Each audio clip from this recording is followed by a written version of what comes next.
Bom dia, Demetrios, está me ouvindo?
dia, André. Bom dia, Demétrios.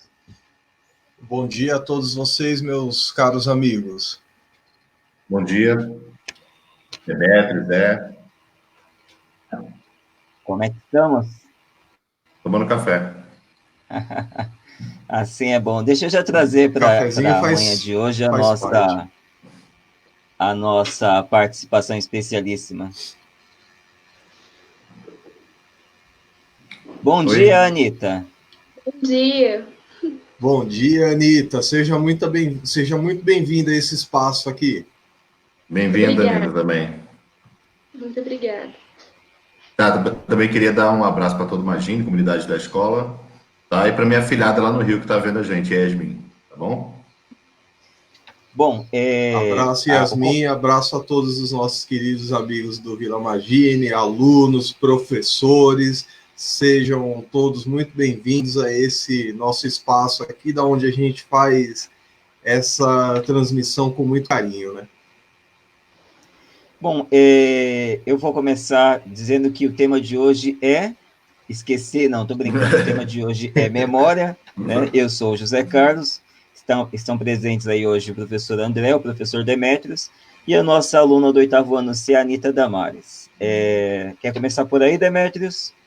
Opa, quero sim, eu vou falar rapidamente aqui agora, né, para não tomar muito tempo, da relação e de todos esses processos que o cérebro humano ele é capaz de fazer para assimilar essa informação e também fazer com que haja a transformação dela em uma memória.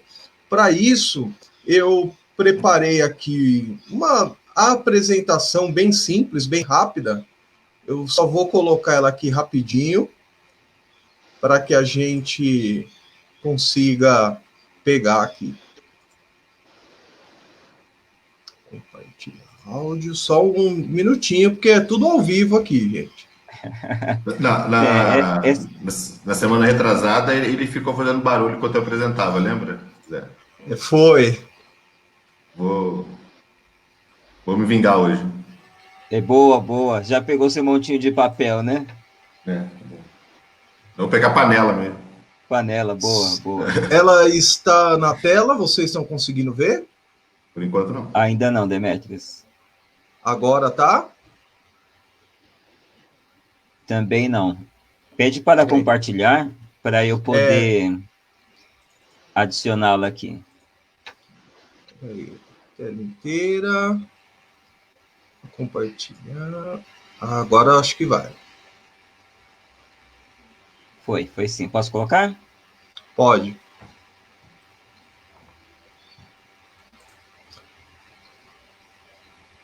Estão conseguindo ver? Sim. Estamos sim. Beleza. Perfeito. Gente, então vamos lá.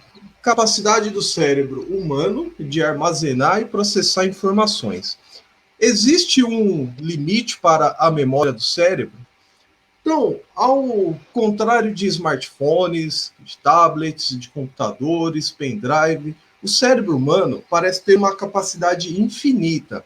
Ainda assim, muitos de nós temos dificuldades de decorarmos um simples nome, uma data de aniversário ou um número de telefone. Então, mesmo com essa capacidade toda, muitas vezes a gente não lembra o nosso próprio número de celular ou uma data, né, que tem uma relevância, e todos esses processos aí a gente vai entender um pouco melhor agora. Neurocientistas há tempo vêm tentando medir o quanto cabe na memória humana.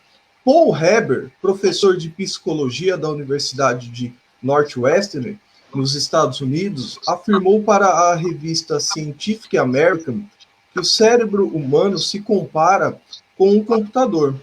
Nossa capacidade seria algo em torno de 2,5 petabytes, ou 1 milhão de gigabytes, né? Eu até comentei isso com os meus amigos aqui, que até a data que eu fiz essa pesquisa, eu nunca tinha ouvido esse termo, né? Petabyte. E hoje o nosso amigo professor José Carlos vai deixar um pouco mais claro, né, essas unidades de medidas aí de de armazenamento de memória. Demetrios, Oi. tem um botãozinho na sua tela, na parte inferior, que é o ocultar. Só para você tirar essa barra que está aparecendo para a gente, para facilitar a leitura de quem estiver acompanhando por aí. Perfeito. Tá aí agora. Melhorou, já aproveitando, né? Já aproveitando que eu te interrompi, é uma parte emblemática do assunto do tema de hoje, que é a seguinte, né? A gente pensa que essa coisa de memória ou de armazenamento, ela está posta só para o campo da ciência, só posta para o campo da tecnologia, ou até mesmo apenas para o campo da história. Na verdade, quando a gente utiliza a expressão memória, uma série de possibilidades são possíveis, né? A gente pode abordá-la do ponto de vista histórico, a partir das coisas que a gente acaba elencando como sociedade para lembrar ou não lembrar acerca da existência e da convivência dos povos. Tem a parte que você está abordando, trazendo para a gente acerca da mecânica ou do funcionamento da memória do ponto de vista cerebral, do ponto de vista do cognitivo, e também tem as questões relacionadas ao armazenamento e a memória para a informática, para a tecnologia. Ou seja, parece que é um tema descolado de todas essas grandes áreas do conhecimento, história, tecnologia, ciências, mas, na verdade, existe uma ligação muito íntima, né, entre esse tema ou entre essa expressão e as ciências que a gente trabalha ao longo do dia a dia, não é isso? Perfeito, exatamente. Só queria acrescentar uma coisa. Ô, André, por favor, pode ir. Não, é rápido, é sobre também pensar na educação, né? Então, como é que isso interfere ou pode ser trabalhado na educação, na questão de armazenar alguma coisa, de selecionar. Só isso. E o uso e a busca, né, dessas informações sempre que ela for necessária. Isso também é muito importante dentro desse contexto. Só dando continuidade aqui, eu vou tentar ser o mais breve possível, porque nós temos outras coisas também para estar falando. O nosso cérebro, ele acaba tendo partes assim dele que vai se relacionar com esse processo de coleta e de armazenamento dessas informações em memória. Então, eu vou falar rapidamente sobre essas partes aqui que nós vimos que são mais importantes. O tálamo. O tálamo é uma parte do cérebro, depois eu mostro aqui na próxima imagem. Ele atua como um filtro da atenção. Se você estiver em um local barulhento e estiver conversando com uma outra pessoa, ele vai tentar bloquear ou reduzir o máximo possível esses ruídos, para que você entenda e, consequentemente, preste atenção no que aquela pessoa está te falando, tá? Então, o tálamo, ele age dessa forma dentro do nosso cérebro. Uma outra parte muito importante é o córtex, né? O córtex cerebral. Por meio de impulsos nervosos, essa informação que começou a ser processada lá no tálamo, ela chega aqui no córtex e identifica esses estímulos de todos os sentidos. Pode ser um estímulo visual, auditivo, do tato, paladar e o olfato. Ou seja, né, os 5 sentidos, os órgãos do sentido que nós temos e nos comunicamos com o mundo por meio desses órgãos do sentido. Um outro campo, né, muito relevante nesse processo é justamente o hipocampo, que ele seleciona o que vai ser armazenado. Se for novidade, se for algo relevante, que o nosso cérebro julgue que tem essa necessidade de armazenamento, ele guarda. Se não, ele joga fora e descarta essa informação. Né? Então, muitas vezes, durante o nosso dia, o nosso cérebro está fazendo isso o tempo todo. Opa, peraí que isso é relevante, necessário, então eu preciso guardar essa informação. Não, isso não é tão importante agora nesse momento. Então, há sempre essa relação do que é relevante guarda e o que não é relevante, o cérebro faz esse descarte. E a última parte aqui... Oi, Zé, por mais que isso seja uma relação aparentemente lógica, me corrija se eu estiver errado, Demetrios, mas tem uma parte emblemática, tem uma parte delicada dessa história que a gente não consegue definir o que a gente vai guardar, não é isso? Ou o que a gente vai armazenar. Perfeito. A gente não escolhe nem o que vai lembrar posteriormente, e nem o que vai esquecer posteriormente, não é isso? Perfeito, exatamente, né? Essa sua observação aqui, ela é muito boa, né? A gente precisa ter essa noção de que é um processo muito complexo mesmo, tá? Então, eu só dei essas definições aqui rapidinho para a gente chegar nessa outra parte aqui, ó. São essas estruturas cerebrais aqui, ó, né? Nosso cérebro, né? Que eu peguei uma imagem bem simples que mostra um pouco de tudo isso que a gente falou. Onde estão necessariamente essas partes em nosso cérebro?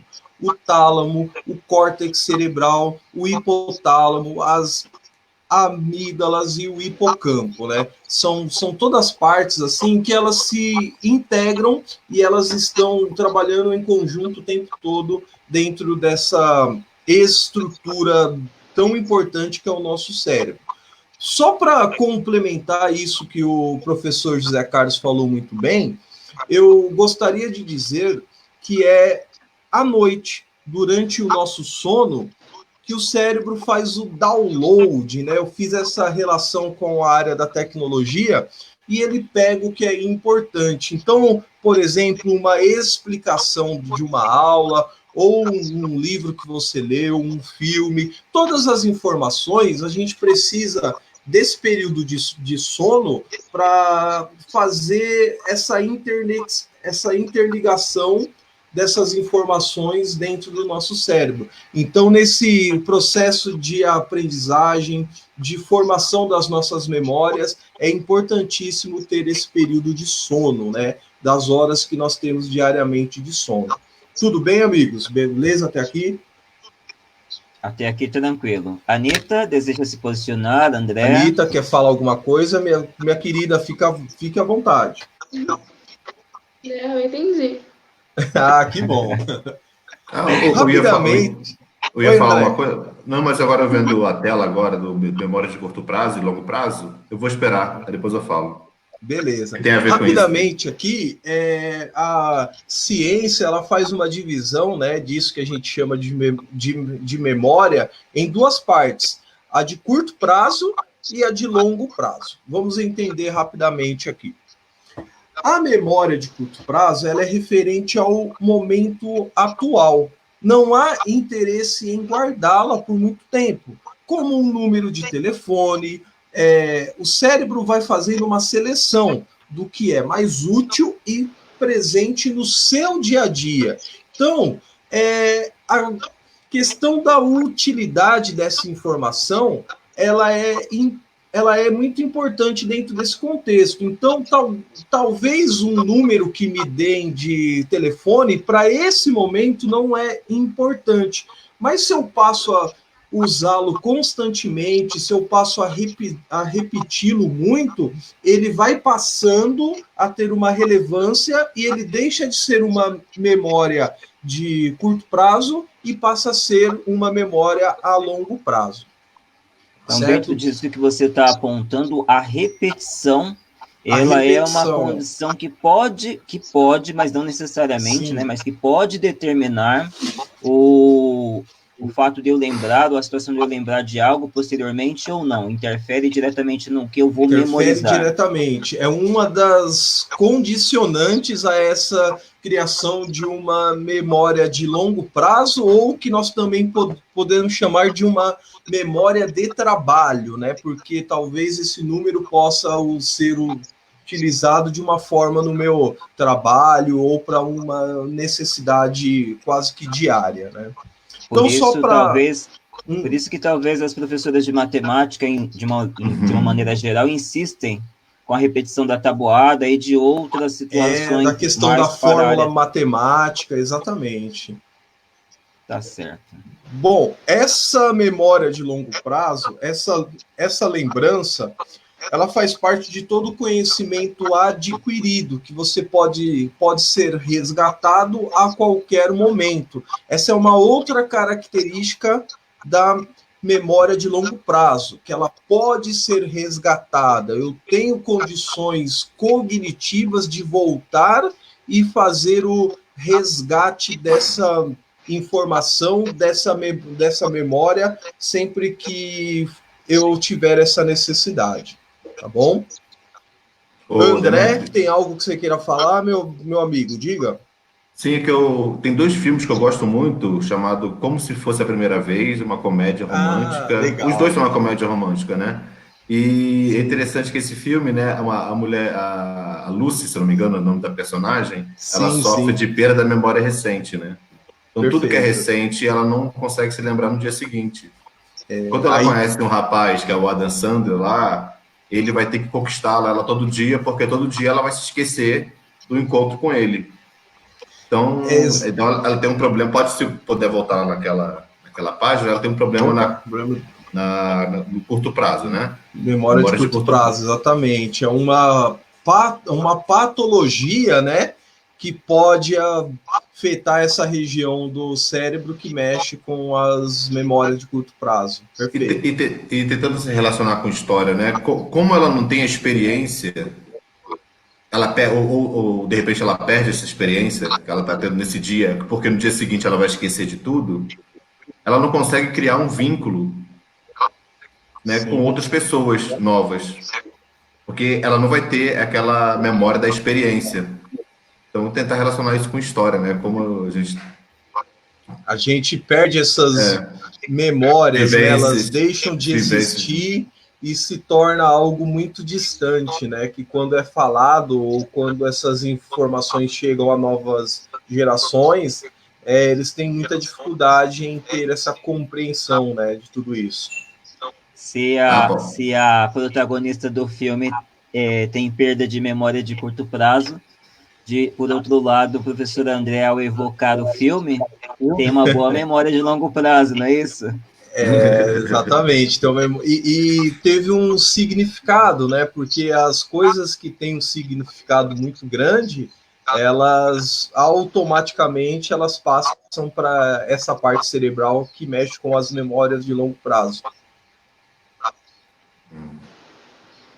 Rapidamente aqui agora, só para a gente terminar, eu coloquei curiosidades sobre o cérebro e todo esse processamento dessas informações.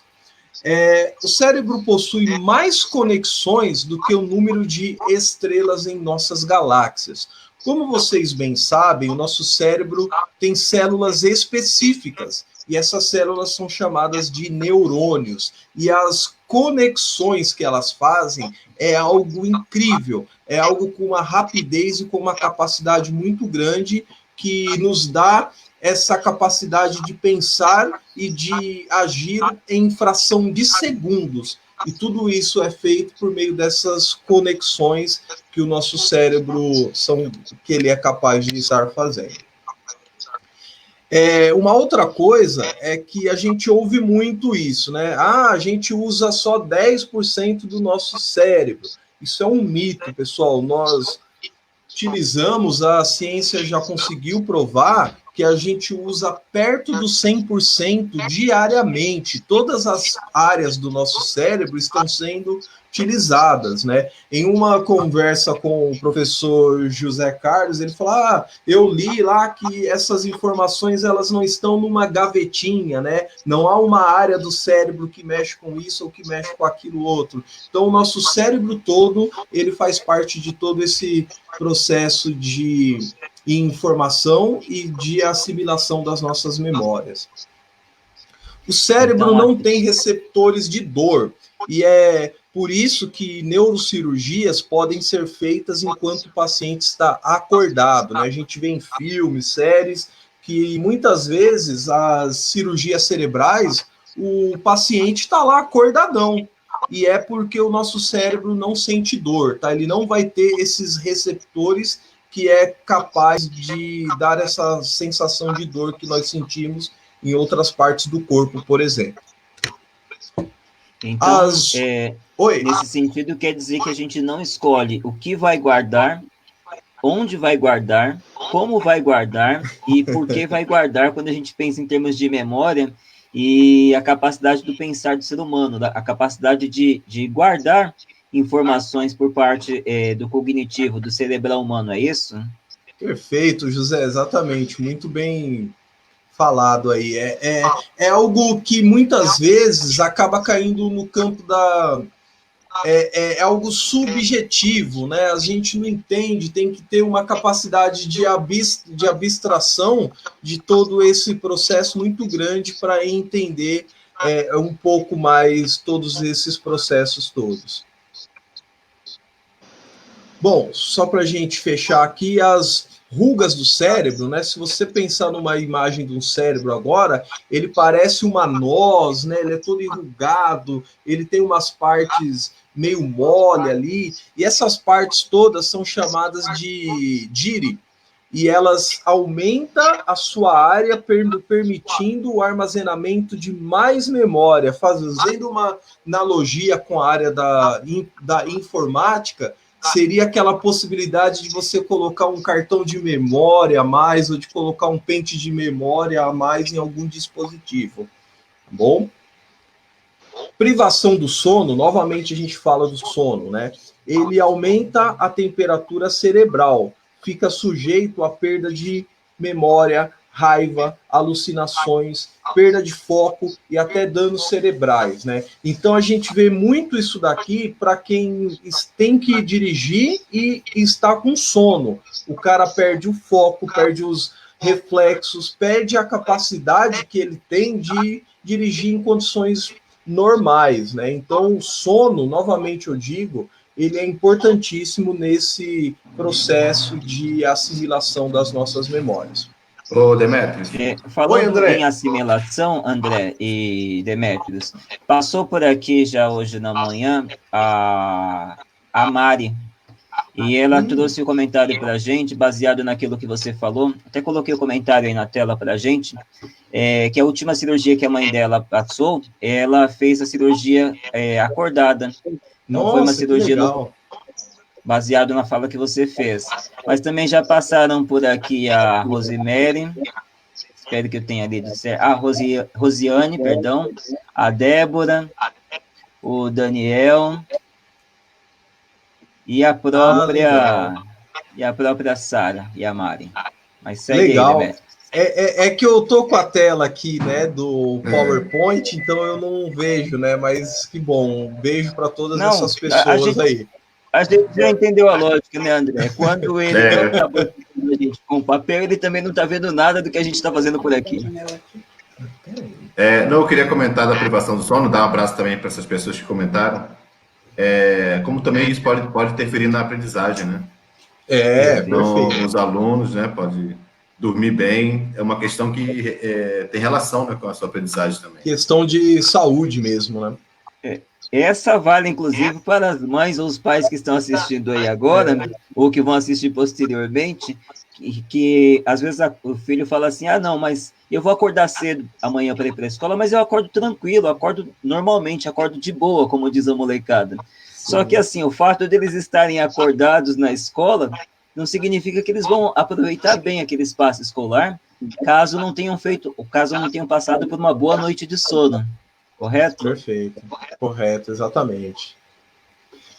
Queridos, só para não tomar mais tempo aqui de vocês, 2 últimos pontos. O riso, o ato de rir, ele é um fenômeno unicamente humano. Só os seres humanos têm essa capacidade de riso. Hienas não riem, porque acham graça de algo, tá bom? É um processo mais fisiológico do que um processo que surge de atividade cerebral. Então, um ser humano, ele, a partir dos 4 meses de vida, ele já consegue ter essa capacidade de riso, tá? Então, riso é algo exclusivo dos seres humanos. Nenhum outro ser vivo, ele é capaz de produzir riso, tá bom? Tá dizendo que Rei Leão é uma mentira, então. É uma licença poética. Eu diria que tem mais uma nessa história, porque você comentou assim, poxa, só o ser humano tem capacidade de rir. Mas a gente percebe ao longo do dia a dia que tem ser humano que não tem essa capacidade, inclusive, né? Nem de rir de si, nem de rir das coisas.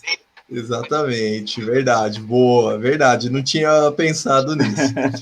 E o último item aqui é coisas como extroversão, curiosidade, otimismo, são características regidas por regiões do lado direito do cérebro. Pessoal, a divisão mais simples que tem do cérebro é em hemisférios, né? O que isso quer dizer? Parte direita, parte esquerda, lado direito, lado esquerdo do cérebro. Então, o lado direito do nosso cérebro, ele é responsável por várias características, como essas que nós lemos, e o lado esquerdo por outras características. Então a gente, né, trouxe isso só para que vocês tenham um pouco dessa noção toda. E assim eu agradeço a todos, né, por essa minha breve fala aqui.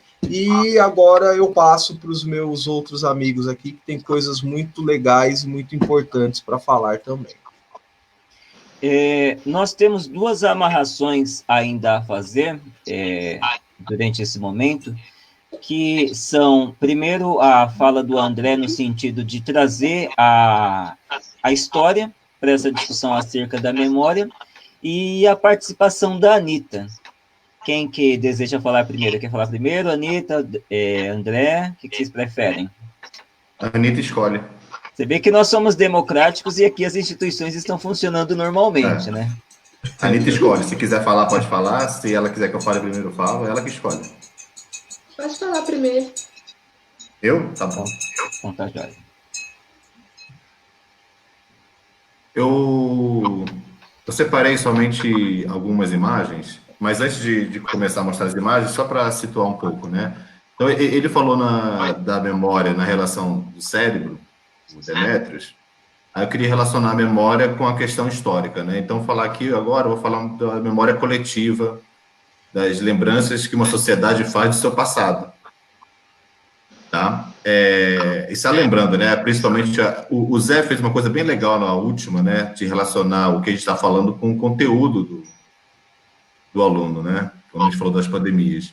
E os 6 anos que eu trabalhei no primeiro bimestre de fontes históricas, né? Lembrar que são a partir das fontes históricas que é possível a gente resgatar o passado, né? Ou relembrar o passado, ou fazer um trabalho histórico.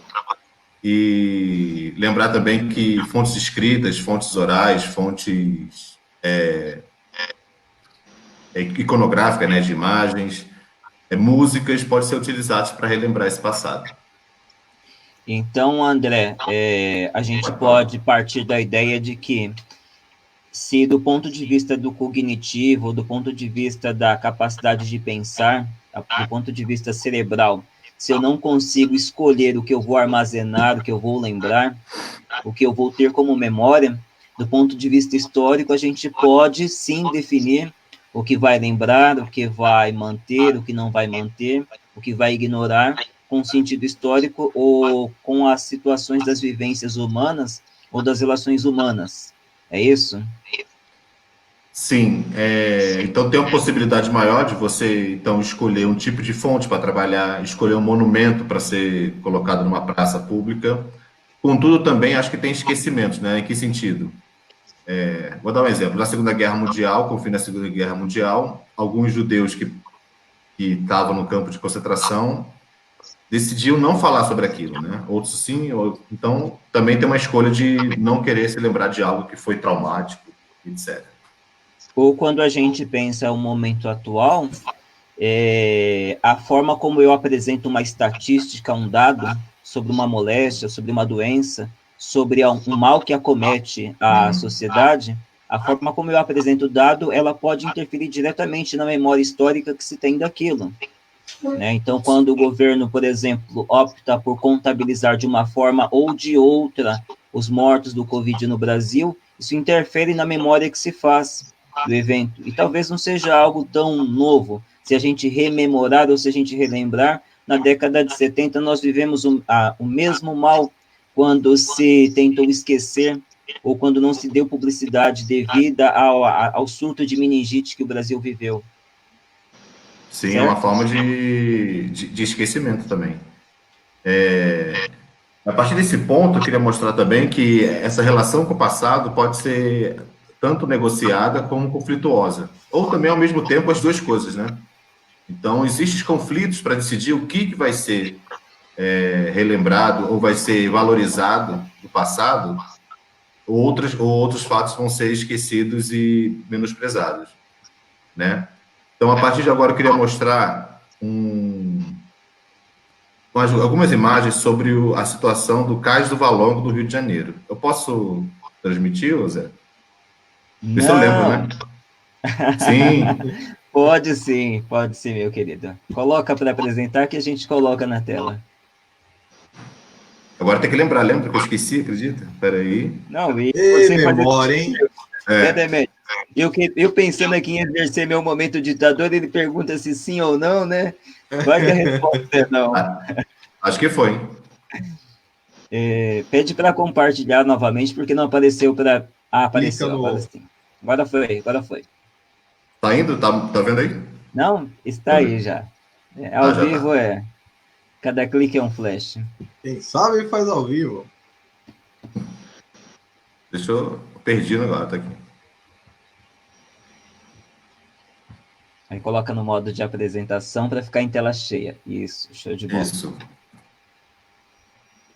Então, o Cais do Valongo, né, que era um porto lá no Rio de Janeiro, tem uma memória da diáspora, né, que foram a saída dos africanos na questão da escravização no século, principalmente século XVI, XVII, XVIII, XIX. Tá, esse aqui é o Cais do Valongo em 2017. Ele já foi, né, preparado para ser um espaço de memória da chegada dos africanos escravizados no Brasil, aqui no Rio de Janeiro. Porém, esse processo de valorização desse espaço de memória do passado escravo, não foi de maneira automática, né? Teve todo um processo para chegar até nesse ponto hoje.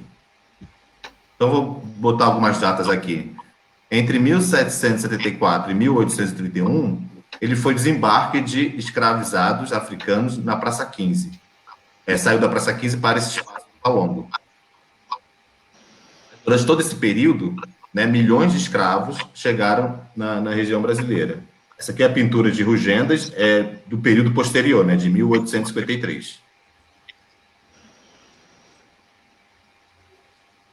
Antes de passar para cá, eu queria falar também que em 1831 tem uma lei que vai proibir o tráfico, né, o tráfico negreiro. Só que essa lei também não vai ser muito respeitada, né? Não vai diminuir, mas assim, vai continuar havendo escravo. E em 1843, esse Cais do Valongo vai se transformar no Cais da Imperatriz, vai ser reformado para a chegada da Imperatriz Teresa Cristina. Passado já em 1911, ele vai ser todo reformulado e aterrado, né, no contexto da reforma urbana, que a gente até viu durante a última transmissão, que foi a pandemia. A gente falou que essa reforma urbana veio também com a reforma sanitária, de maneira autoritária. Então, a gente pode dizer que existe uma relação muito clara e muito presente entre o desenvolvimento do espaço e a composição de um determinado espaço como espaço urbano ou não, e guarda-se uma certa relação direta com as questões da memória, do ponto de vista histórico. E isso vai chegar no momento onde, em 2009 e 2011, vai ter uma grande discussão na cidade, né, porque também é um período, pensar o presente também, no presente naquela época, é um período em que vai ter algumas reformas do Rio de Janeiro por causa da Copa do Mundo e das Olimpíadas, 2014 e 2016. Aí vai ter um embate na época, porque alguns pesquisadores, o historiador e uma arqueóloga, Tânia, eles já têm conhecimento, né, pelos estudos desse cais, que deve estar aterrado naquela região, e eles vão fazer um projeto para a prefeitura falando, olha, se vão mexer naquele lugar, tem que estar prestando atenção nisso. E realmente, quando em 2011 começam as escavações, né, eles começam a encontrar os espaços, né, o antigo Cais do Valongo, e antes, como tinha dito, né, o Cais da Imperatriz. E houve outra discussão na época, o que vai valorizar? Vai deixar o Cais da Imperatriz, para de cavar e deixa o Cais da Imperatriz, ou continua cavando para chegar no Cais do Valongo, que foi o espaço dos escravizados africanos, né? Então, e numa decisão coletiva de pesquisadores, e principalmente do movimento negro, não só aqui no Brasil, mas também na participação de movimentos da Unesco, e tudo isso relacionado, né, vão valorizar o caso do Valongo. Vão falar, não, o caso da Imperatriz foi coisa que veio sobreposta, que veio pisando no escravo, né, passando por cima, e vamos cavar mais para valorizar o caso do Valongo. E foi interessante também que acharam muitos objetos de escravos, né? Então, amuletos da religião afro foram encontrados nessa região. Então, quando você fala da relação conflituosa e das questões relacionadas à memória, a gente tem os conflitos de escolher, do ponto de vista até mesmo das pressões econômicas, o que vai ser memória coletiva, espaço de memória coletiva dentro do urbano e o que não vai ser. Porque penso eu que essa relação que você está trazendo e as questões como a Copa do Mundo e a Olimpíada no Rio de Janeiro que você apontou, e as influências desses empreendimentos econômicos, que não estão longe disso, eles também influenciaram no que se reservou como memória, ou até mesmo na discussão sobre os espaços de memória, os eventos e monumentos de memória dentro do espaço urbano, é isso? Sim, e esse conflito vai ter até na inauguração desse espaço, porque a prefeitura vai querer fazer um evento não respeitando as tradições, de repente, desses povos, né, querendo fazer um evento para um turista um turismo de massa, a questão empresarial, né, e o movimento Lideranças Negras e Pesquisadores querendo fazer um evento mais introspectivo para a comunidade negra, para o movimento negro, né, para essa herança provocada. Tem um embate ali que vai acontecer. E não só na inauguração, né? Todo o processo de você lidar com esse espaço vai ter um embate. Então, vai ter, por exemplo, turismo de massa pela prefeitura e turismo pelo movimento negro com caminhos e falas diferentes, né? Aí, dentro do que você trouxe acerca de fala sobre a escravidão, até quando você trouxe as imagens do Rugendas, a Mari, ela trouxe a seguinte questão, André, prof, o que eles fizeram para parar de vir escravos para o Brasil? Eu vou aproveitar esse momento, e já que a gente está falando de memória, e você trouxe a fala acerca de fontes e de documentos históricos, que é no nosso registro histórico, no que se escolheu como documento histórico acerca da escravidão no Brasil, já se tomou-se a decisão política, certa vez, de queimar registros sobre a chegada de escravos ao Brasil, como uma forma de eliminar a presença ou então o fato da escravidão ter acontecido no Brasil, não é isso, André? Sim, né? Porque a partir tem uma lei internacional que vai começar a vigorar no Brasil. A escravidão não termina, então continua tendo a escravidão no território, na época aqui no Brasil, né, do Império Brasileiro. Porém, há uma proibição do tráfico, e mesmo assim ela não é respeitada, tá? Então, se a gente pensar desde 1831, com essa lei da proibição do tráfico até o fim da escravidão, já é uma coisa absurda a escravidão em si, né? Já era um tráfico irregular, porque pela lei não podia ter, né? Principalmente por pressão da Inglaterra também, né? Havia ainda, como eu disse, a escravidão dentro do território brasileiro e a comercialização de escravos dentro do território brasileiro também, né? Então, do Nordeste via para o Sudeste, do Sul, etc. Mas, teoricamente, a proibição era do tráfico entre África e Brasil. Mas Então, mesmo irregular existia. Então, só para a gente colocar essa questão dentro de um contexto, o que a gente precisa rememorar, Mari e as pessoas que estão nos assistindo, é o seguinte: o contexto é o período de desenvolvimento da Revolução Industrial, e você precisa, dentro do possível, desenvolver mercado consumidor. Países ou então espaços ou territórios que mantêm a escravidão como principal força de trabalho tem uma diminuição considerável da circulação econômica ou da produção econômica. Quando o professor André faz menção ao fato da Inglaterra desejar o fim da escravidão, tanto no Brasil como em outras localidades, faz parte da relação conflituosa que a gente tem que considerar, que é, poxa, se a Revolução Industrial tem como pátria-mãe a Inglaterra não deseja que outros países ou outras localidades têm uma atividade econômica, uma movimentação econômica muito simplista, muito rasteira, apoiada na atividade do trabalho escravo. Ela deseja que exista circulação monetária, circulação financeira, porque se o comércio funcionar com grande pujança, se o comércio funcionar, vamos dizer assim, de vento em popa, o êxito, a chance do que se produz através do movimento trazido pela Revolução Industrial, passa a ter um pouco mais de força, um pouco mais de relevância, e a economia ela passa a ter uma outra dinâmica. E dentro dessa dinâmica, a Inglaterra ela é fortemente favorecida. Certo? Sim, Certo? eu queria só nomear logo, antes que eu esqueça, né? Essa história que eu falei do Cosva Longa, de um artigo da Simone Vassallo e André Cicalo, né? Que é muito legal o artigo, né? Depois eu até posso deixar a referência no Face, né? E eu queria também mostrar... Fala. Deixa eu só fazer uma observação rapidinha de tudo isso que você falou. Sim, da questão das leis.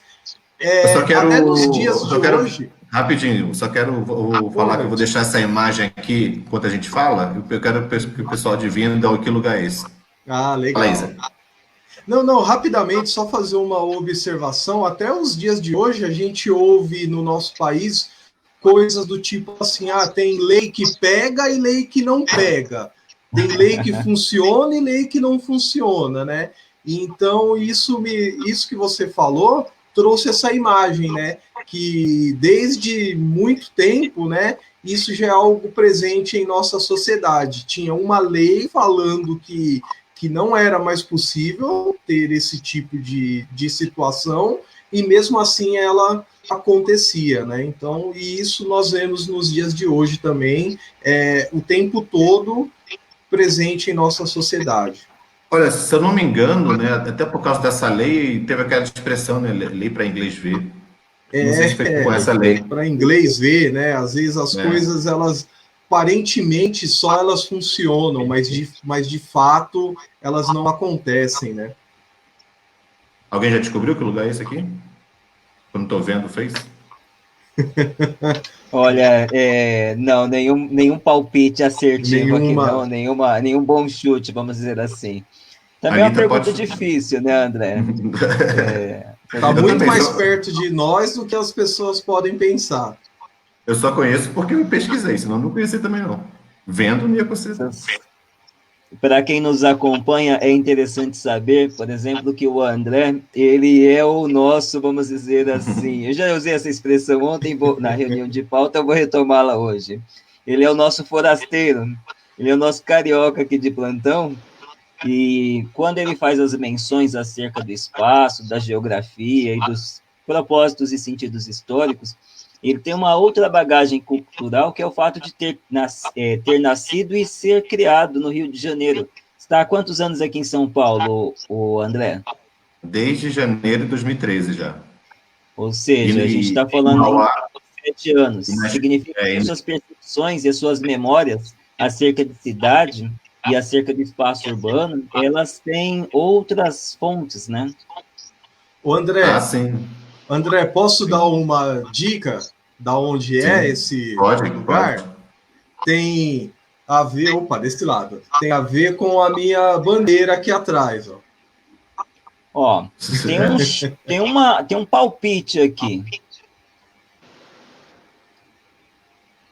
Estação de Mauá. Será? É quase.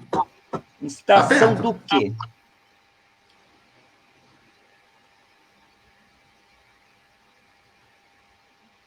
Não estou vendo a linha férrea. Tem mais ou menos uma data aproximada, André, para a gente... No site que eu peguei fala que é 1950.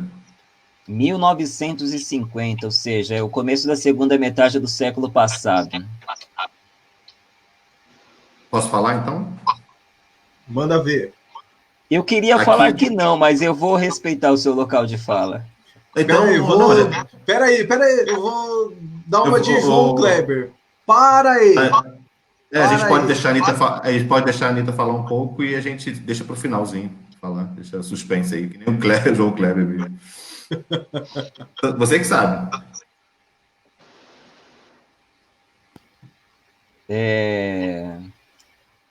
Olha, a Débora de Castro, ela falou estação de ônibus. Até trouxe a participação dela aí para a tela. O pessoal tá perto, mas Tá não é estação de perto, não ônibus. tá longe, não. Volta a imagem lá, André, por favor. Vou voltar. Quem sabe, né? Acho que se a gente sorteasse alguma coisa, talvez o pessoal se animasse um pouco mais, né? Estação de ônibus. É entre a estação de ônibus e o Vila Magine, a escola. Tá entre esses dois espaços. Um espaço muito relevante na cidade, né? André, eu acho que a gente vai precisar da sua contribuição para conseguir avançar um pouco mais na análise dessa imagem. Então, se você puder... Assim, para não passar muito tempo, né? Eu queria falar que esse espaço aqui é onde hoje é o shopping de Mauá.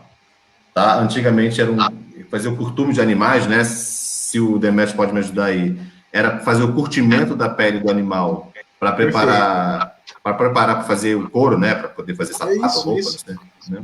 Exatamente. Então, antigamente era esse tipo de indústria aqui, que depois vira, com o tempo, né? O shopping de Mauá. Então, é esse espaço aqui que eu estou colocando a seta, onde hoje é o shopping. Antigamente fazia o curtume de animais. Aí pensar quem está com a família em casa, ou se lembra dessa época, ou sabe alguma história dessa época, né? Também é interessante ter outro tipo de memória do que eu, né? Como eu vim de fora, né? Essa imagem ela é anterior ao processo de formação da cidade de Mauá e da emancipação política da cidade de Mauá. Bom saber. Mauá sempre foi conhecida como uma cidade onde a atividade de curtume era muito forte, assim como a atividade associada à produção de porcelana e cerâmica também, mas mais especialmente a questão da porcelana. Então, quem passa, por exemplo, pela cidade de Mauá hoje, aqui em São Paulo, e observa uma espécie de chaminé, uma espécie de torre, aquela torre, ela é um dos poucos monumentos, se é que a gente pode dizer assim, dos poucos artefatos que rememora ou que mantém a memória, vamos dizer assim, do local, que foi o curtume, que o André trouxe aí para a foto, para a imagem. Isso aí, legal. E o curtume é um local basicamente, perguntaram aqui, o curtume é um local basicamente onde você faz o tratamento e o beneficiamento do couro, né? Ele não sai ele não deixa de ser, ele não é uma parte, um insumo que sai do animal diretamente para a produção industrial, ele precisa ser tratado, precisa ser beneficiado. Então, é basicamente essa atividade do curtume. Bom, eu só queria fechar com a minha fala que também a intenção não era esgotar o assunto, sobre isso ia demorar muito, e o mais importante é manter a reflexão sobre essa questão do passado, que a gente privilegia ou não, né? E lembrar que essa semana, lá na Inglaterra, né, grupos de manifestantes pegaram uma estátua de um mercador de escravos e jogaram fora, jogaram no mar. Então, se antigamente valorizava o mercador de escravos, tem grupos atualmente que não valorizam o mercador de escravos. Isso foi muito simbólico, né? Essa ação dos manifestantes. Bom, de certo modo a gente não escolhe a gente não escolhe o como vai guardar, o que vai guardar, o que a gente vai armazenar como conhecimento e como manifestação da memória quando a gente considera as questões do cognitivo, da aprendizagem. Por outro lado, do ponto de vista histórico, pelo que o André apresentou para a gente consegue definir o que vai preservar ou não, considerando a história, tanto de um lugar como a memória coletiva, de um povo, de uma cultura, de uma civilização. A Anitta, ela está conosco hoje, nessa manhã, porque ela vai trazer para a gente uma outra forma de lidar com a memória acerca das coisas que já afetaram ela de alguma forma ou de alguma maneira. Anitta, o espaço de fala é seu, querida. Bem, eu escolhi um livro que eu li, eu acho que eu tinha uns 10 anos, se eu não me engano. Não sei se vocês já conheceram, que se chama A Ilha Perdida. A autora desse livro se chama Maria José Dubré, se eu não me engano. Fala sobre dois irmãos que tiraram férias e foram passar na fazenda do padrinho. E durante todas essas aventuras que eles passam, eles acabam indo parar numa ilha que não é habitada por ninguém, existem muitas lendas sobre elas, só que eles acabam se perdendo durante essa aventura que eles vão fazer. E aí acontece que eles conhecem algumas coisas que tem lá, e tem o mistério de que é saber se tem alguém lá ou não. E também aprendem lições que levam para a vida toda.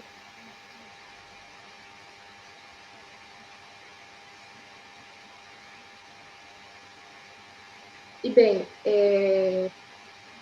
foi um livro que eu lembro até hoje, porque eu lembro que eu costumava ler, só que eram os livros que, assim, esse foi o primeiro livro que eu li e que eu lembro até hoje, que foi o que me fez ter mais entusiasmo, digamos assim, para ler.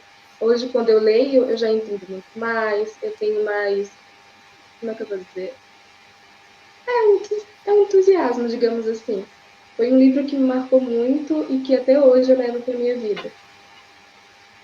Interessante que é um processo, né? Então você diz que começou com uma leitura e que ao partir do que vai crescendo, vai aprendendo na escola, na família, em casa e etc, né? Com os amigos, você vai carregando cada vez mais experiência, mais memória, mais aprendizagem, que isso ajuda na sua leitura. Anitta, esse foi um dos primeiros livros que eu li também que me marcou muito. A hora que você falou, né? Eu já vi um sorriso aqui, porque eu conheço esse livro, eu li mais ou menos nessa faixa etária, acho que eu tinha um pouco mais, uns 12 anos, era o que a gente chamava de a série Vagalume, né?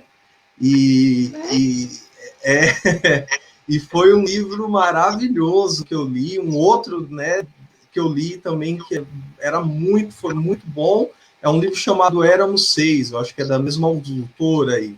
E é algo muito significativo mesmo, né? Que ficou na minha memória, como acho que ficou na sua também. Você trouxe um livro maravilhoso, tá de parabéns. Obrigada. E então quer dizer que essa questão da memória, ela também, de certa forma, de certa maneira, ela é construída, porque talvez o que eu tenho como lembrança, como memória, ela é afetada pelas nossas experiências e pelo que a gente compartilha.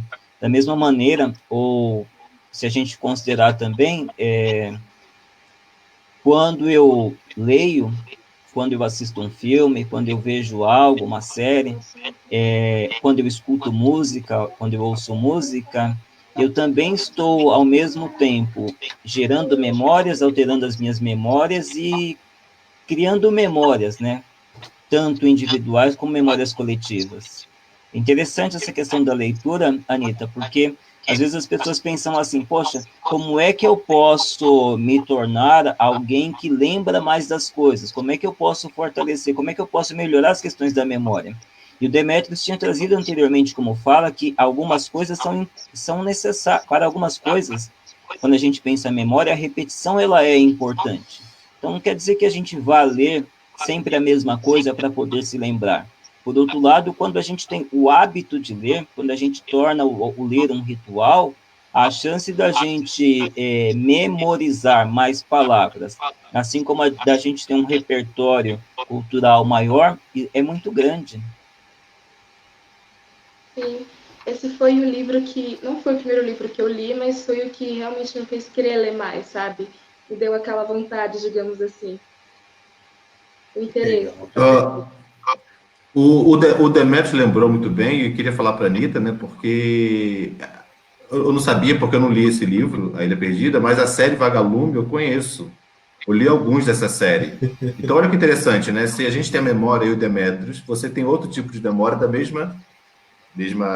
assim, da mesma situação, né? Que é a leitura e de uma série que era para infanto juvenil. O que eu lembro aqui, até pesquisei, viu? Porque eu não lembrei o nome, tive que pesquisar no Google rapidinho, era o Enigma da televisão. Aí Esse eu pesquisando, já né? não li. Então, e o que você leu também, Éramos Seis, é a mesma autora da Ilha Perdida. Então Legal. é interessante que essa série, então, devia ter um grande público, né, infanto-juvenil, né?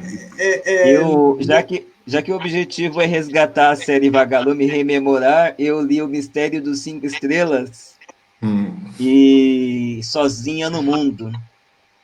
Sozinha no Mundo, legal, eu lembro. Também dessa série Vagalume. Então Eu é acho que é um... interessante, né? Não, desculpa, só para concluir, Não, né? não, um período assim, né? Foi um período da vida de muitos, né? De uma geração que talvez um pouquinho antes era a questão da Turma da Mônica, né? Das revistinhas da Turma da Mônica, e um passo à frente foi a série Vagalume, né? Foi duas agora, né? A gente volta às nossas memórias e lembra dessas duas situações. Com 7, 8, 9 eram as revistinhas da Turma da Mônica, e um pouquinho mais para frente os livros da série Vagalume. Isso fez parte da minha vida. Não posso falar muito não, porque eu lia muito quadrinhos também, né? Não... Olha só, Anitta, o Rapto do Garoto como você, vamos dizer assim, despertou memórias, né? Lembranças nas pessoas que nos acompanham. A Ana Paula Nóbrega Vicente está falando que leu O Rapto do Garoto de Ouro, série Vagalume. Já a nossa professora Evanice Rodrigues, ela está fazendo menção... Perfeito. Ou seja, você parou, Anitta, para lembrar-se de um livro que você leu há uns 3, 4 anos atrás, quando você tinha por volta dos seus 10 anos, e você só fez essa menção porque isso te afetou de alguma forma. Só que a sua fala e o fato de você trazer isso à tona, trazer isso para a gente, despertou outras memórias nas pessoas que nos acompanham. Por isso que a gente deixou o melhor para o final. Eu acabei até esquecendo de colocar o banner da participação especialíssima, né? Que foi por isso que a Anitta está conosco aqui hoje. Só para situar no tempo, eu encontrei aqui, começa a ser publicado a série, né? Vagalume, em 1973. E esse é o primeiro livro da série, hein, Anitta? Ilha Perdida, pelo que estou vendo aqui. Eu tinha visto. É o primeiro livro da série. Interessante. O nome da autora, eu vi que esse livro, eu acho que ele foi publicado no Editoral em 1944, se eu não me engano. Antes ainda, né? Eu não sabia. Mais velho do que Mauá. 44, você falou? Mais velho do que Mauá. Mais velho do que aquela foto que você trouxe pra gente. Mais velho, porque é da década de 50, sim.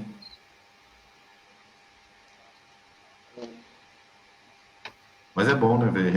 Rememorar esse tipo de... Sim. E se você que está nos acompanhando aí tiver lembrança de algum outro livro, memória de algum outro livro, coloca aí para a gente nos comentários no Facebook, que a gente traz para a tela.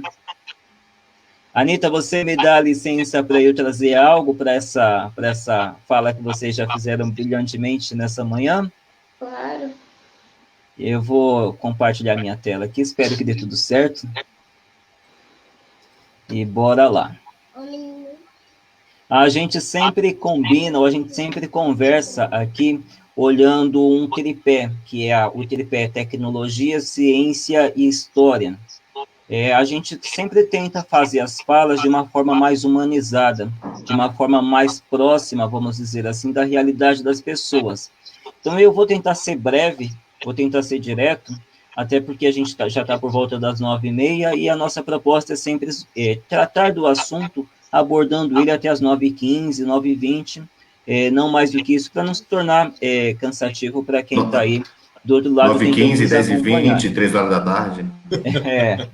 A gente não tem pressa, né? Mas é bem isso daí. Então, se a gente fosse fazer uma leitura mais simplista, mais direta sobre memória e tecnologia, e mais especialmente o dispositivo não, mas a interface memória, o adaptador memória, que a gente pode considerar é o seguinte: quando a gente pega um celular, um aparelho eletrônico hoje, muitos deles apontam a presença de memória.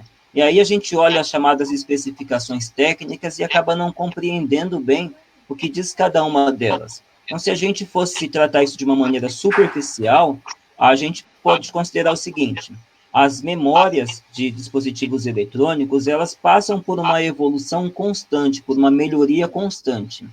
E qual é a base dessa melhoria? A capacidade de armazenar, que essa evolução acaba renovando, e o consumo de energia.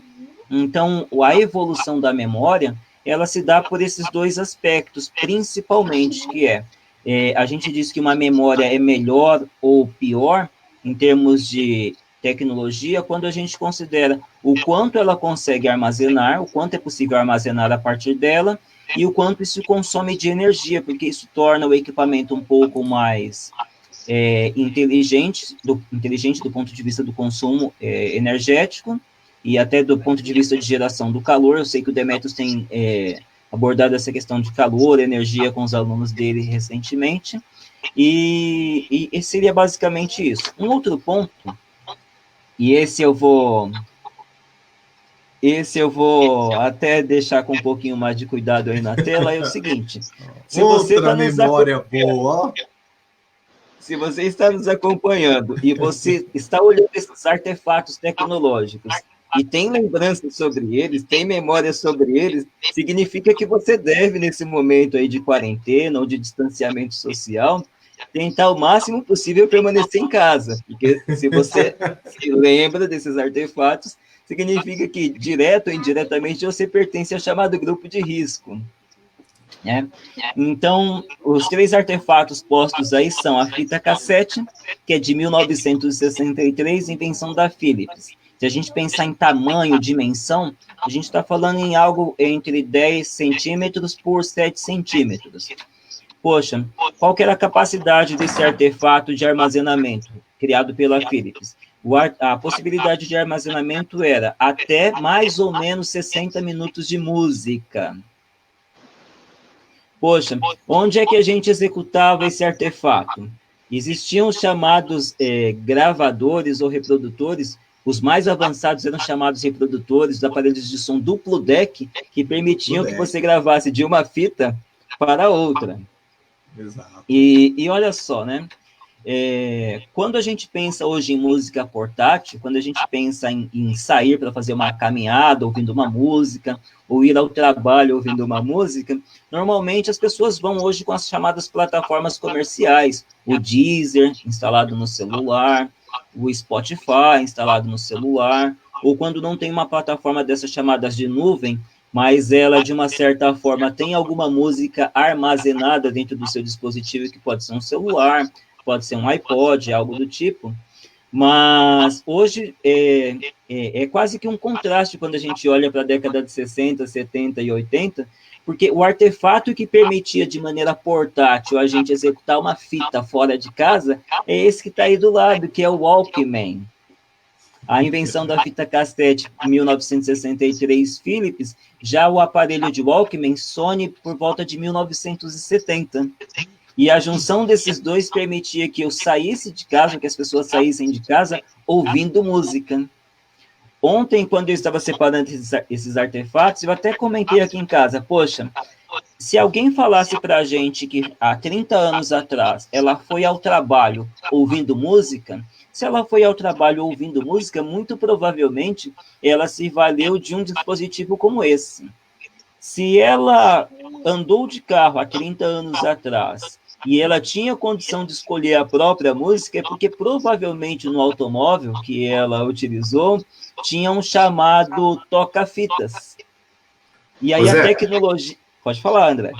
Não, porque ver na memória também é muito engraçado, porque hoje em dia também a gente pode buscar uma música no YouTube. Perfeito. Procurar uma música até recente ou antiga no YouTube. E na minha época, como jovem, o que eu fazia muitas vezes? Dava uma fita cassete virgem para um amigo gravar uma música que eu não tinha. Ou ouvia a rádio e quando passava uma música que eu gostava, eu gravava no rádio, através da fita cassete. Então é interessante também ver essa diferença, né? Professor, eu tenho uma dúvida. Pois não, José Carlos. Como que eu toco essa fita na minha caixinha de som?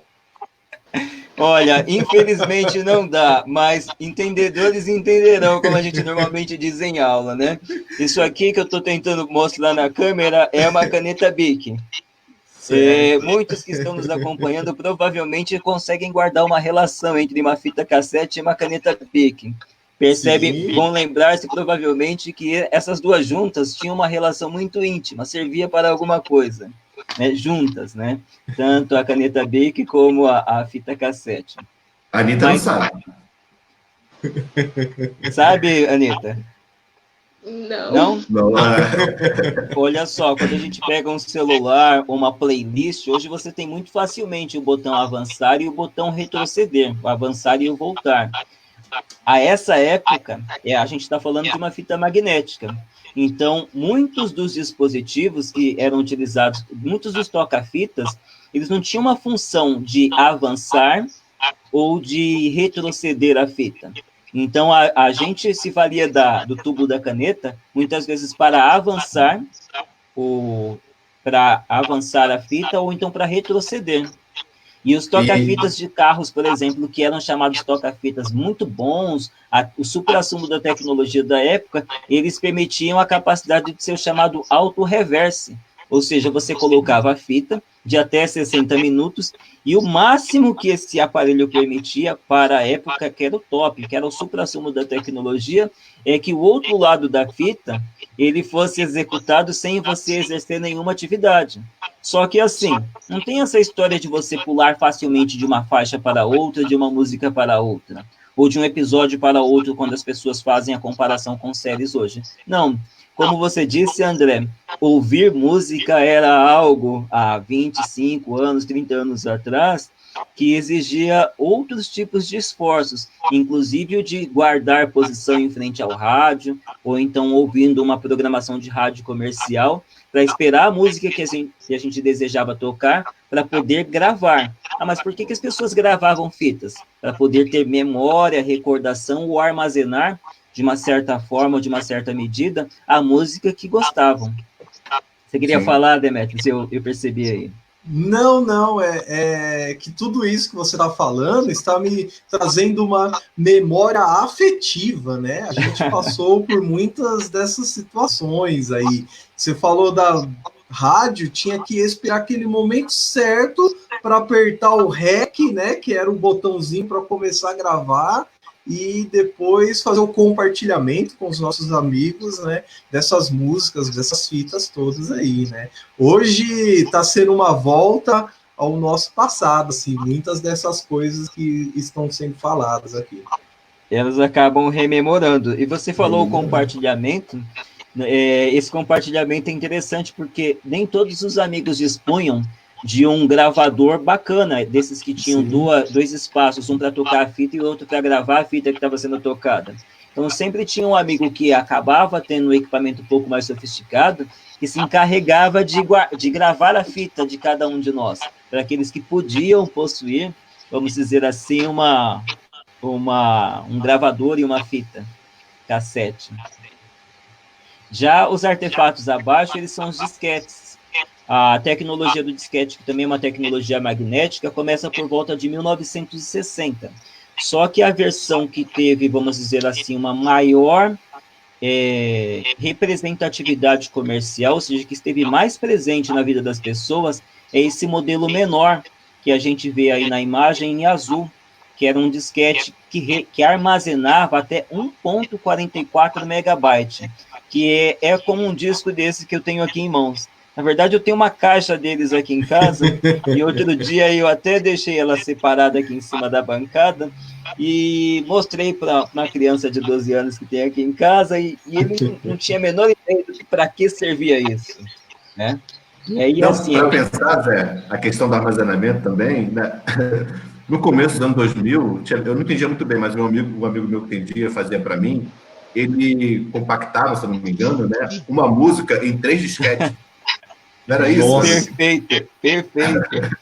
Sistemas operacionais eram instalados assim, antivírus, André. As pessoas carregavam 4, 5, 6 disquetes desse de 1.44 megabyte de capacidade para poder usar um antivírus em um computador. Só para a gente ter um tamanho não, mas uma dimensão mais clara dessa questão. E é interessante, né, que hoje com um aparelho pequeno, pode ser MP3, ou até mesmo com com questão de dados, né, no Spotify, você carrega uma quantidade imensa de músicas, etc. Sim, e se a gente pensar em memória e em armazenamento, dentro dessa fala que você trouxe de Spotify e dentro de MP3, que é um formato de compactação de arquivo de áudio, significa que a música, ela saiu de um formato físico, foi lá atrás o compact disc, depois o LP, que é o long play, a fita cassete, para um formato digital, que é o que a gente se vale hoje nos dispositivos que tocam MP3, como você mencionou, ou quando a gente se vale das plataformas como o Deezer, o Spotify e tantas outras que existem aí, né? Nessa outra imagem, temos aí um CD, 700 megabytes de capacidade de armazenamento. Eu acabei não colocando porque fisicamente se parece muito com um DVD, e o DVD tem uma capacidade de 4,7 gigabytes. E abaixo, outros 2 dispositivos de armazenamento, tanto um HD externo, que hoje você encontra comercialmente para vender dispositivos com até 8 terabytes de capacidade de armazenamento, e muitos dos celulares que nós temos hoje, dos celulares, as câmeras fotográficas, eles se valem desse outro tipo de memória adicional, que são as chamadas memórias SDs, que são não mais magnéticas, né? Que elas são chamados discos sólidos. Interessante. E para quem, por exemplo, está ouvindo todo esse trololó acerca de memória, dispositivo eletrônico, a evolução das memórias, eficiência em termos de armazenamento e em termos de capacidade de consumo de energia, e gostaria de ver aplicações práticas para isso, eu trouxe alguns exemplos e eu trouxe mais ou menos uma espécie de linha do tempo da evolução do console de videogame PlayStation. E se a gente olhar, por exemplo, só a última linha, só a linha de baixo, a gente está falando que o primeiro modelo de 1994 tem disponível uma memória de 2 megabytes. Já o modelo dos anos 2000, o PlayStation 2, 32 megabytes de memória. Você tem um terceiro modelo aí, o PlayStation 3, não é isso, Demetrius? Isso. 256 megabytes de memória. E quando a gente olha o console mais recente até então da Sony, a gente está falando em 8 gigabytes de memória. Ou seja, quando a gente falou lá no primeiro slide sobre a capacidade de eficiência da memória em termos de consumo energético, em termos de consumo de energia elétrica e da ampliação do armazenamento no mesmo espaço, a gente consegue buscar aplicações mais práticas acerca dessas coisas nos dispositivos que a gente usa no dia a dia. Eu só tive o Atari, Zé. Atari não tem tudo isso. Você só teve um Atari? Mas eu queria comentar a questão do armazenamento, porque é questão de histórica, né? Rapidinho, se para estudar um passado muito remoto, muito distante, é difícil o historiador encontrar fontes para ele poder se basear a sua pesquisa, pensando na atualidade, né? Desde os anos 90, 2000, um historiador do futuro, ele vai ter dificuldade em selecionar essas fontes, porque vai ter armazenado em variados tipos de lugares, variados tipos de fontes, né? Então, vai ser um historiador diferente, né, da gente. Dentro disso que você falou, tem alguns pontos que eles são emblemáticos. Um deles é o seguinte, naturalmente, ao longo da história, a gente se vale de suportes para o armazenamento de informação. Isso é inerente, ou seja, isso pertence à história da evolução humana ou das sociedades humanas. No mundo mais contemporâneo, no que a gente pode chamar da década de 50 do século passado para cá, a produção de informação, e mais especialmente a tentativa de armazenamento dessas informações, ela vem se apoiando em dispositivos físicos e hoje em arquivos digitais. Quando a gente olha isso dentro dos nossos lares, dentro das nossas famílias, e mais especialmente na história de cada um de nós, na história do Demetrius, na sua, na minha, e das pessoas que estão nos vendo e nos ouvindo, é muito comum para a nossa infância a gente encontrar entre as nossas famílias os chamados álbuns de fotografias. Hoje é pouco comum você ver isso nessa geração mais recente, aí abaixo dos seus 25, 20 anos. Por quê? Porque a fotografia, como ponto de resgate da memória ou como marcador de alguma memória, ela também se modificou de algo que foi físico em algum momento para algo que hoje não é físico. E se muitas vezes a gente se valeu de dispositivos próprios para armazenamento, por exemplo, eu tenho aqui um disquete de 1.44 megabytes. Eu também tenho um pendrive aqui de 32 gigabytes. A relação de um para o outro esse pendrive cabe 22 mil vezes mais informações do que esse disquete que eu tenho aqui. Já hoje, por exemplo, as pessoas não armazenam as próprias fotografias, elas estão nas chamadas redes sociais. Então, se há alguns anos atrás, e essa fala nem é minha, é de um coreano chamado Byung-Chul Han, se há alguns anos atrás as pessoas, elas convidavam as outras para frequentar a sua casa e mostravam os álbuns de fotografia como forma de retomar a sua vida, a sua história e as coisas pertencentes à sua memória, hoje ninguém mostra a timeline do Facebook ou então o que tem postado no Instagram para fazer referências às suas memórias, do seu cotidiano, ou ao que pode ser entendido como memória individual e memória coletiva. Então, acho que esse ponto e esse contraponto, eles são importantes de serem tratados, observados e especialmente considerados. Só uma observação, Zé, de uma outra coisa que eu acho que você vai chegar lá, que você vai falar, mas que gerações antes da nossa, assim, tem um pouco mais de dificuldade de até entender como funciona. Às vezes eu converso com a minha mãe aqui, ela tem uma dificuldade, quando essas informações também, né, quando essas fotos, áudios, né, textos, o que for, eles são armazenados no que nós chamamos na nuvem, né? Uma vez eu falei aqui para minha mãe, falei, não, isso sobe na nuvem. Ela falou, o que é isso? O que é subir na nuvem? Eu não sei, né? Então tem essa outra forma também, é verdade. Olha, só isso, só essa sua fala, Demetrios, ela daria um programa separado, assim, um episódio assim, bem separado. Eu vou tentar ser simplista e direto, porque a explicação é bem mais complexa do que isso, que poxa, a nuvem é um armazenamento externo, mas não é armazenamento externo de dispositivo, é um armazenamento que alguém ou uma empresa se torna responsável por isso e pode fazê-lo em qualquer lugar que a internet alcança, que hoje, pelo que a gente considera, pode ser em qualquer espaço do mundo, como pode ser em qualquer espaço da Terra, vamos dizer assim, como em qualquer espaço para além da Terra, para além do planeta. Posso ter, se desejar, se houvesse viabilidade, existe viabilidade técnica, existe possibilidade técnica, eu não sei se tornaria comercial, mas seguramente os satélites têm capacidade de armazenamento, e estão fora aí do planeta.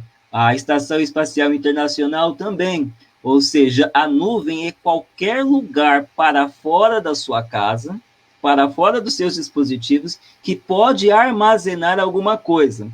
E aí, por que eu disse que eu ia ser simplista? Pelo seguinte, poxa, para conversar com vocês hoje acerca dessa questão da memória e entender um pouco mais do ponto de vista do pensamento, do cognitivo, eu fui ler um artigo científico e não sabia, não percebi.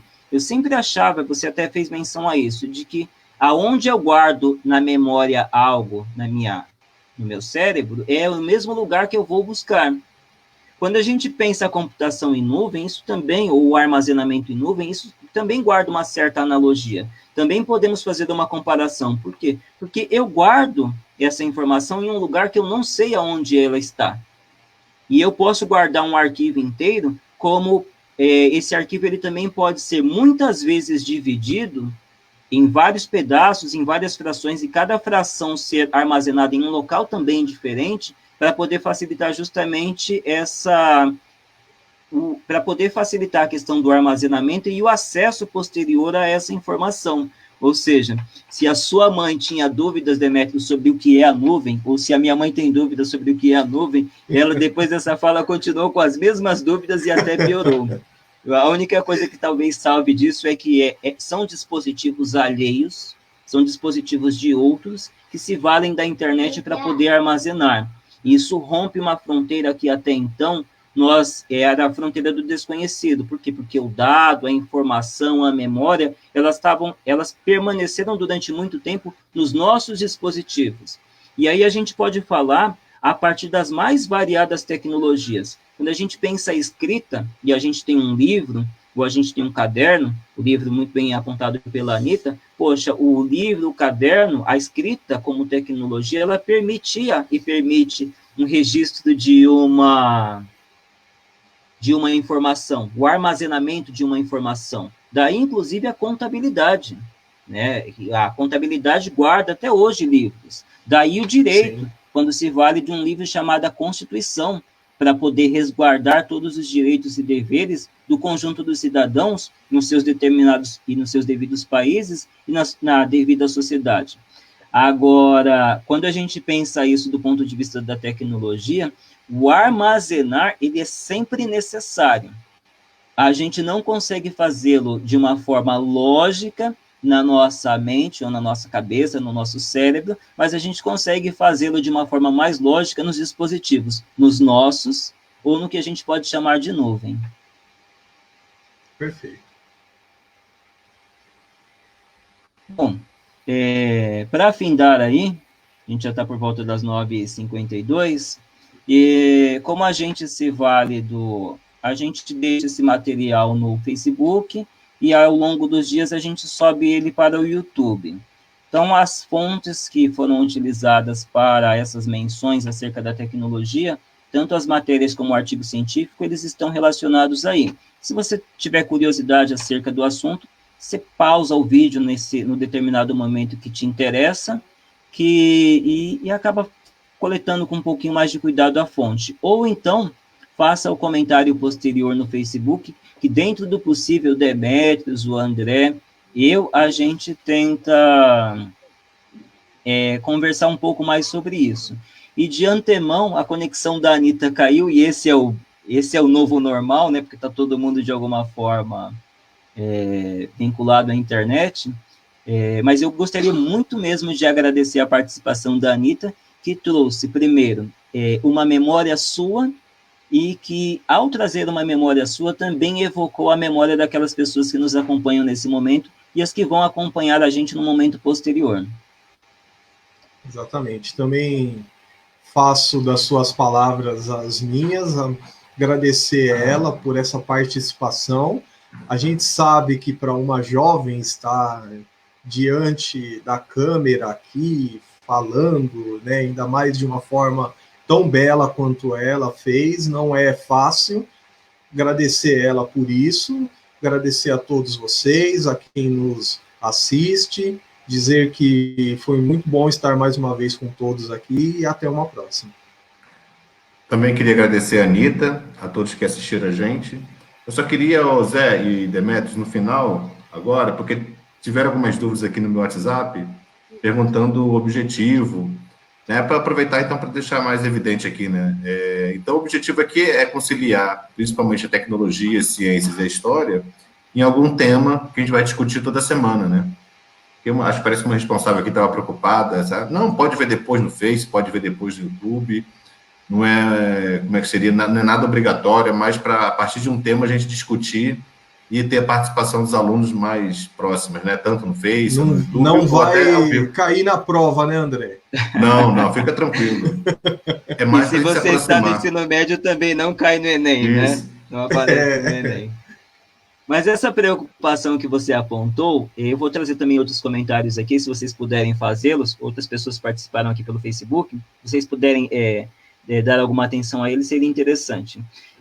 Essa fala que você trouxe de um responsável, se você tiver até o nome do responsável, se você quiser trazer aí para a gente quem ela é importante pelo seguinte: nós três somos professores da mesma unidade escolar, e cada um de nós não, o Demétrios e eu temos uma disciplina em comum, Demetrios é professor de tecnologia, e eu também. Só que o Demetrios também é professor de ciências e biologia, e eu sou professor de história. Já o André, ele é professor de história e é mestre em história.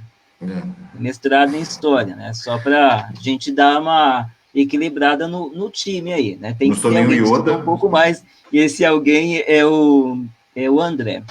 E quando a E gente ainda tem pensa um gato, escola, André. e quando a Ainda gente não pensa apareceu. a escola pode ser uma série de coisas. O que normalmente ela não é? Ela normalmente não é um espaço onde a gente consiga conversar entre professores e alunos uma questão acerca de 3 áreas de conhecimentos diferentes no mesmo espaço. Ou seja, isso que a gente está tratando, falando aqui do ponto de vista da história, da ciência e da tecnologia, normalmente não acontece na escola da forma como está sendo feita. Por quê? Porque cada um acaba compartimentando, tratando a informação a partir da sua disciplina. Não existe um espaço de fala onde a gente ouve o que o colega está trazendo, infere, ou seja, interfere naquilo que o colega está trazendo e relaciona com a sua área de conhecimento. E esse talvez possa, em algum momento, ser o chamado novo normal, para usar o clichê ou a expressão que está na moda, ou seja, a gente parar de olhar as coisas um pouco mais segmentadas, um pouco mais compartimentadas, e olhar a partir das grandes áreas de conhecimento, né, das grandes ciências, vamos dizer assim. Perfeito. E na verdade, só para... foi a dúvida de uma responsável, não, né? Teve alunos também, né? Que vai, quando coloca no grupo link, né? Aí fica preocupado, meu Deus, eu vou ter que não sei o quê, vou ter que anotar. Não, é para um bate-papo, para você assistirem com calma, se quiserem também. Além Sabe? do mais, tem assim, né? Poxa, a gente passa na tarde ou na manhã anterior, colocando o comentário no WhatsApp, nos grupos de WhatsApp que nós estamos, para os Isso. alunos.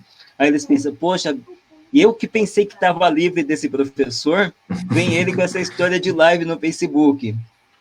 E aí a minha mãe fica cozinhando o meu juízo para eu poder acompanhar. E eu que pensava que estava de férias desse professor, né? E como fica gravado também, né? Tanto no Face como no YouTube, pode ver depois com calma. Pode Mas, ver em mas não outros se momentos. preocupa, não cai na prova, não cai no Enem, e a perspectiva é sempre amarrar as ideias, as falas e o tema a partir de um tripé, que é ciência, história e tecnologia.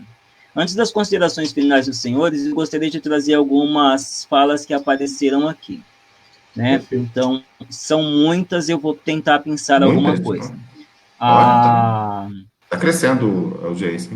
Se cuida aí, a Felipe Neto. Gilmara, que trabalhou conosco aí, ela passou, deixou um recadinho aí pra gente. Bom dia, Gilmara. Bom dia. Faltou o café, né, Bom Gilmar? dia. Faltou o café, aquele super café. Passou também por aí a Maria Mendes, nossa Mano. aluna. Ô, aluna querida. Isso. Passou a Sara, ou a Mari, agora eu não sei Geografia. mais quem está falando, fez menção àquela fotografia que você trouxe sobre ser da estação de Mauá, a ferrovia. Acho que foi A agora Débora, foi a Sara. Foi a foi a filha, agora Sara, foi né? ela. Ferrovia A, é rara as duas. a Ana Paula trouxe, quando foi mencionado a série Vagalume, O Rapto do Garoto de Ouro, ela provavelmente se lembrou do livro. Do livro. O José Galvão, sempre muito cortês, né, sempre Oh, que muito legal. próximo a nós. Também deixou uma participação aí. A Ana Paula Ah, também trouxe outros livros. Olha, Capitães hein? de Areia, Amor de Capitães da Areia. Perdição, Líderes do campo. Líderes do Campo. Capitães da Areia me traz na mente, né? Traz na minha memória a imagem de Pedro Bala. Eu sou até hoje um dos grandes fãs de Pedro Bala. Garoto revolucionário. E o legal da fala Pra dela... gente. Desculpa. Não, só Não, para por a favor, importância fala. da participação da Anitta, né? Que a partir da memória Sim. dela conseguiu resgatar várias memórias aí. Que é prata da casa, né? Hoje está no 8º ano, mas está conosco desde o 6º, né? Ou seja, ela já nos suporta no 6º, 7º e agora no 8º ano. É que a pandemia deu uma certa férias a ela. E legal também da fala da Ana Paula, a questão de que, olha, ela mencionou 2 ou 3 livros aí, disse que traz todos eles na memória. A Evanice, a professora Evanice. Evanice, que trabalha conosco, sobre aquela relação entre a fita cassete e a caneta Bic. Ela disse que usou muito para recolher a chamada fita magnética. É isso mesmo. Nossa, quanto tempo. A Sara também trouxe aí a ideia de que, infelizmente, amigos, em alguns lugares não tem energia elétrica, quanto mais internet. Sara, essa sua fala ela é providencial. O Demetrios, o André e eu, a gente compartilha de um mesmo sentimento acerca dessa questão, que é a seguinte: quando a gente pensa em educação e o ensino remoto hoje, a gente deve considerar que o problema nunca foi a escola e não é a escola. O problema é a desigualdade social.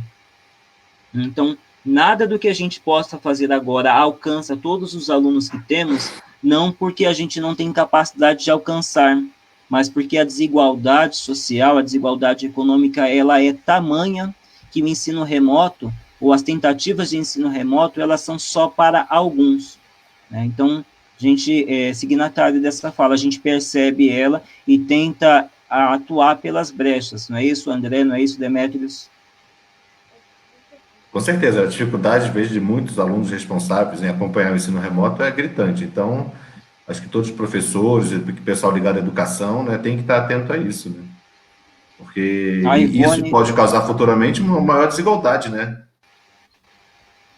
Isso, a Ivone também foi mais ou menos nessa linha de fazer a gente sempre ponderar, pontuar e trazer as nossas falas acerca da desigualdade. A gente não pode esquecer que isso existe, porque senão a gente esquece de combater na medida do possível e dentro das nossas possibilidades, mas a gente tem que se manter vigilante. A Anitta, olha só, ela nos abandonou, mas ela deixou uma mensagenzinha aí no Facebook. Ela que foi maravilhosa. Exatamente. Parabéns, Anitta. Exatamente. Muito obrigado mais uma vez, Anitta.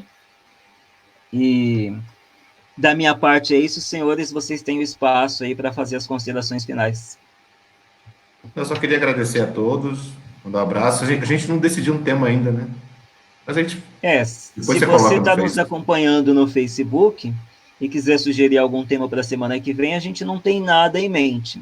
Se você está nos acompanhando também pelo Facebook ou nos grupos de WhatsApp da escola e desejar tiver a intenção de ser a participação especialíssima da próxima semana ou das semanas seguintes, traga sua ideia para a gente e a gente vê de que forma essa ideia adere ao momento que a gente vai tratar e de que forma a gente pode fazer isso. Pode ser uma participação ao vivo, como fez a Anitta hoje, como fez a Milena em outro episódio, pode ser uma participação gravada, como fez a Rayane Leite semanas atrás, pode ser com uma leitura, com um livro, com uma paródia, com um meme, com uma música, ou seja, a forma de manifestação, ela depende apenas da sua criatividade.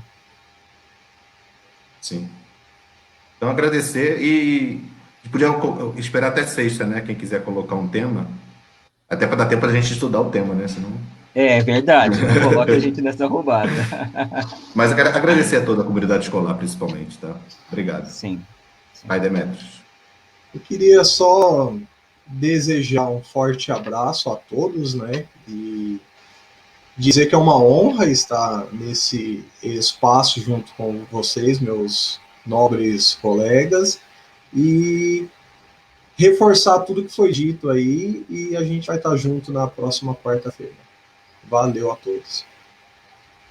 A gente pede desculpas pelo horário, porque a proposta é sempre falar em 45 minutos. A gente está por volta aí das 10h05 da manhã, começamos 8h30, mas é bacana quando a gente perde a noção do tempo, se é que podemos dizer assim como professores de história, né, André? Porque estávamos e estamos conversando entre amigos, e mais especialmente de uma forma a não buscar vencedores na fala, mas buscar contribuições e somar as áreas de conhecimento. Acho que a proposta não é mais 45 minutos, é ultrapassar muito esses 45 minutos. Exatamente, está difícil. Depois a gente vai tomar bronca do chefe, que o Demetrios aqui é o chefe, né? Nossa, William. Não, não sou, não. Quando voltar a aula presencial, vou ficar na minha aula, que uma turma só, uns 3 horas, né? Não, mas eu fazia live lá, 3 horas, não podia ficar. Mas, gente, Então é isso mesmo. paro por aqui, agradeço aos que nos acompanharam, e mais uma vez agradeço aos parceiros André, Demetrios, e hoje, brilhantemente, a presença da Anita Damares. Tchau, pessoal. Valeu a todos.